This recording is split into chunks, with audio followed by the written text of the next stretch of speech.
But before I get to Musa raised a really good question in the chat, and I want to get to it. But I'm going to preface that question with what I finally I did find the part in your book that I was thinking about earlier as a way to preface me asking that question, then Barrett inviting you to answer it.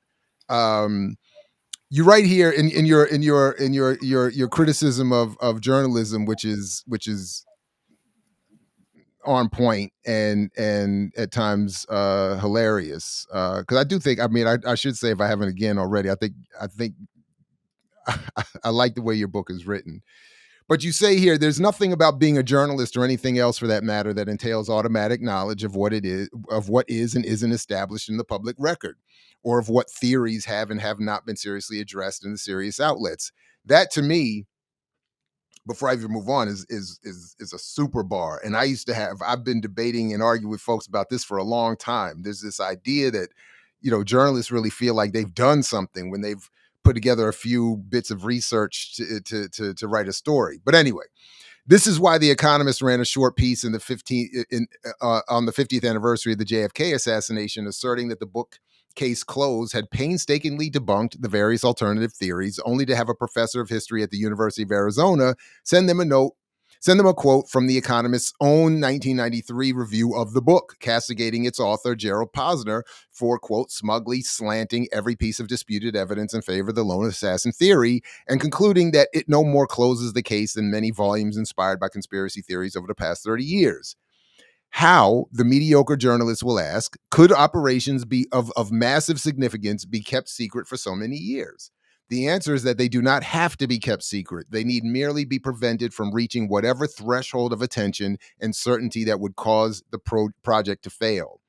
This should be clear enough given the known history of the Manhattan Project, or the unprecedented movements of men and machinery that the Allies routinely managed to conceal thanks to the imaginative stratagems of the eccentric English turncoats and outlawed Polish aristocracy throughout World War II. Or the fact that the Turing machine was publicly billed as merely an abstract thought experiment for well over a decade after it had actually been built. Now, this latter secret in particular has ushered in a new age defined largely by information. One could object that similar secrets would be more difficult to conceal, and one would be right. The most fundamental scandal of our age is how little this has tended to matter. End quote. And so I say all that to say, I read all that to say in advance of raising this question that Musa just put in the chat here. Thoughts on talking to our neighbors and communities about these things without sounding like a quack conspiracist to the average person. And so I'll let you take the question. That really is that really is one of the central problems we face at this point. Is just that it's getting around the superstructure that's kind of been created both organically and with intention, so as to prevent the average person who's heard a little bit about something to get around the fact that they have heard about it in some context that makes them conclude that it's wrong, that it's been debunked, that no serious person believes it. And that's so. You go to a dinner, let's say you murdered your spouse, okay, and you're going to a dinner party, and some people suspect you may have murdered your spouse, and there's some people at the dinner party who have the pieces together that were they to sort of consult each other, they would figure it out. What do? Well, you don't cancel the dinner party, you go to that dinner party. But before you do that, you have a Confederate associate put around the following message. Hey, there's this crazy idea by the Nazis or by the alt-right that Barrett Brown murdered his spouse using a space laser, and the Jews were involved. So now they've heard that in the context. So now they think, oh, that's this. So someone who's trying to nail me for murdering my spouse, some snitch at the dinner party, is going to say, hey, Barrett Brown, you hear about this thing? Barrett Brown may murder his spouse. Like, oh yeah, the laser lizards thing. Yeah, but that's anti-Semitic and that's wrong. That's as easy as that. That's why it's very easy for the other side to do that, and it's a matter of doctrine. It's used. It's in papers. You can see it being done, and it happens organically too, because a lot of reporters are cowards and mediocre, and so and they also assume that if they haven't heard something from the press writ large, then it means the press is already they're that they've already debunked it. And so that happens quite a bit. And that is the chief obstacle, as you know, since you asked the question. It is the chief obstacle in informing others, and even in being able to pursue these things on your own, because it discredits you in the process, because people who know a little bit about a subject know that some crazy thing that Alex Jones talked about. And that's been done a number of times. Val Brokesman, my old associate, who fell off a roof at the beginning of the Ukraine war. He was one of about 5 people connected to the Deutsche Bank Russia scandal who fell off roofs. The rest fell off in Russia. Unfortunately, he fell off a roof in the U.S. and died. And so it was a conspiracy theory to look into that. He was also an FBI asset, testified before congressmen about Russia and Trump and so forth, and Deutsche Bank. But a few years after he died, and he'd also disappeared beforehand, for a year, and that had been reported on, and then he'd reemerged, and we had all these recordings of him and the FBI asking him about me at this meeting in the Los Angeles headquarters. And he'd also recorded his conversations with the FBI, his FBI handler, saying, you're going to have to disappear for a while. But basically, we know he was involved in a lot of high-end shit.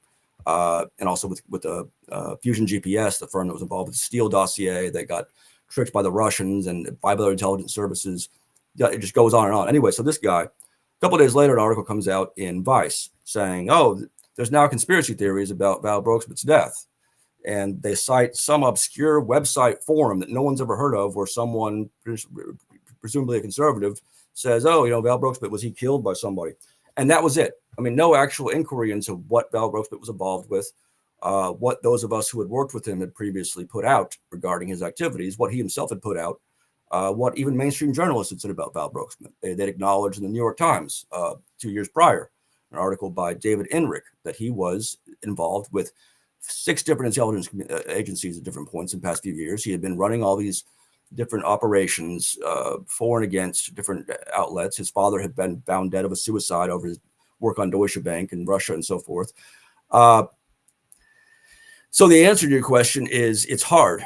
And it usually involves doing this. It usually involves pointing out as quickly and simply as you can the lack of journalistic rigor possessed by these outlets that define what is a conspiracy theory and what isn't. So the New York Times, for instance, and so the examples you use that's going to depend on the person and what they're aware of.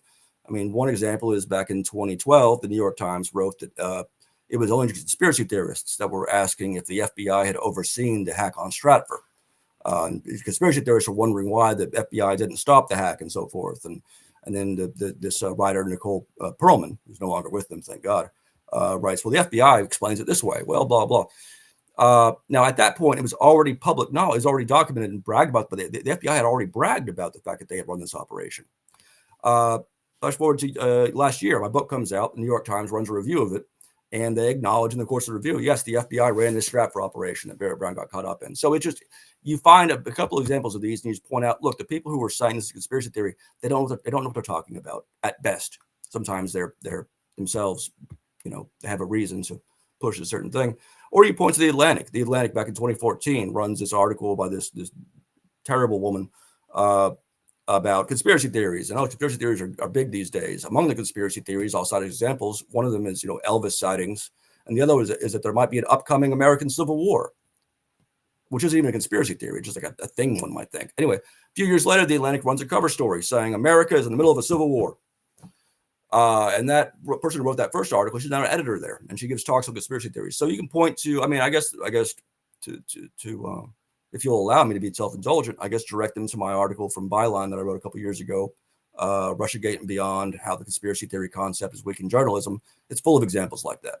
It's just, so the point is, what you can't do is say, oh, this other source says this, or that, hey, if you look at all these documents, put them together, blah, blah, it does give that impression that this was a series of people engaging in clandestine activity for a purpose, which apparently is a crazy thing to believe now. You don't do that. You have to show that the people dismissing these things are not credible, that within a scientific framework, they have not been able to make accurate predictions, as in the person saying, that this is a conspiracy theory, the Civil War thing. That's not an accurate prediction because their own outlet went on to jump the gun and say, oh yeah, there's a Civil War going on. There's American, and of course they've forgotten that because it really wasn't. It was just a notion in the press that was very popular for a couple of years between 2016 and recently. So you just point out that the people who are saying that, who are using that term conspiracy theory, which was never used before the 1960s. You don't see Orwell using it. You don't see anyone in the intelligence community using that term. It wasn't needed. And it does the exact opposite of helping to clarify thoughts. It does the exact opposite of that. You just point out that no one using that term in a serious way is going to be able to define what it means. They're not going to be able to define, how do we know what is a conspiracy theory versus uh, versus a conspiracy that I'm charged with, like by the DOJ. Why is one plausible? Why is one so crazy we can't even look into it? So you have to point to them, to the inability of those pushing this concept of a conspiracy theory as something that a journalist is trained to identify and discount without even looking into it. You have to show that they have done the exact opposite of empirical thinking. They are not able to maintain a claim over a long period of time. It gets contradicted by their own outlets or themselves, or contradicted by other major outlets that are also supposedly part of the establishment framework of credibility.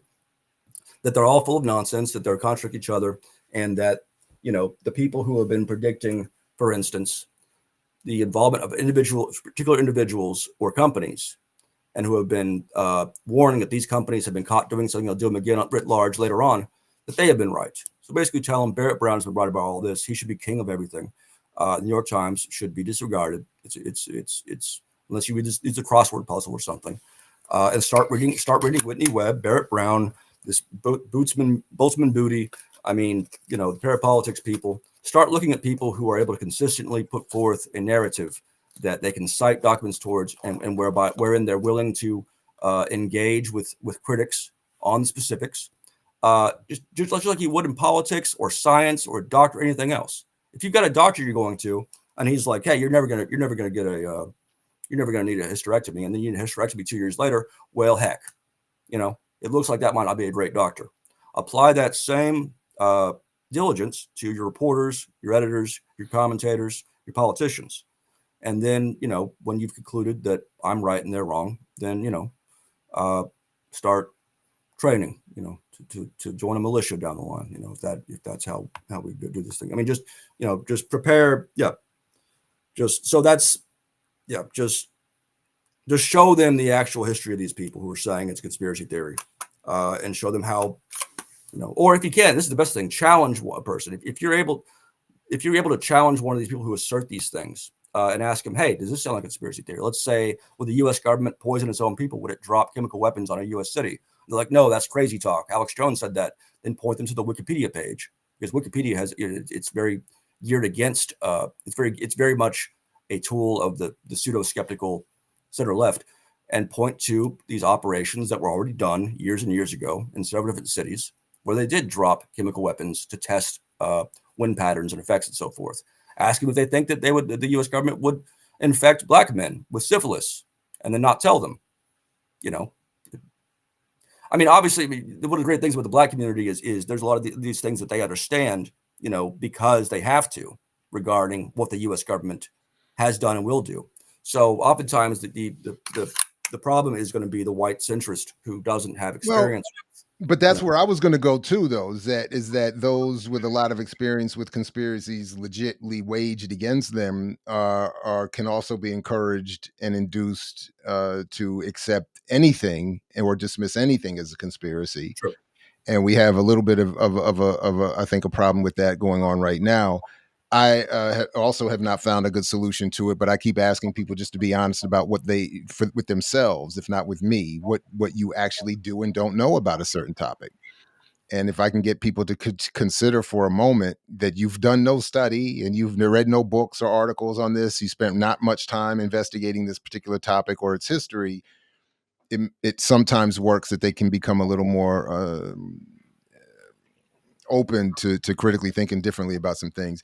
I do also agree if we can rehabilitate Kamal Franklin's favorite white man a little bit, Noam Chomsky here. I do agree with Chomsky's sentiment of some years ago that conspiracy theory is often used to discourage institutional analysis. I did agree with his point about that. But as Dr. Burton and Jared Ware are pointing out in the chat, it's also been a phrase developed and deployed by the CIA likely for a similar purpose. And so nobody, you just dismiss anything as conspiracy. You don't have to think critically about anything. I mix what I like, what I like, what I like, what I like, what I like.